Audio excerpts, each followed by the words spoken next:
Masak lemak telur masin dah siap. Dan juga kita punya sambal belacan mangga. Ku beri, kau minta apa? Assalamualaikum. Hari ni kita nak buat sotong sumbat telur masak lemak. Jom kita mulakan. Telur masin ni dulu. Boleh letak dua pun boleh. Kita masukkan tepung. Bila dia tutup. Ni dah siap, kita kukus 3 minit. Okay, dah siap. Kunyit hijau, merah, cili.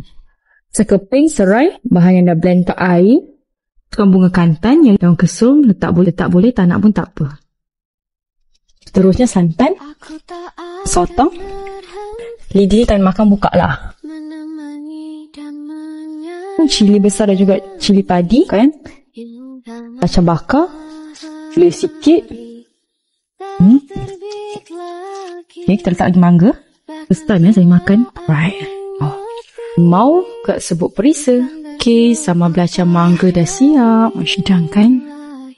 Untuk satu kau harus aku terlelap letih.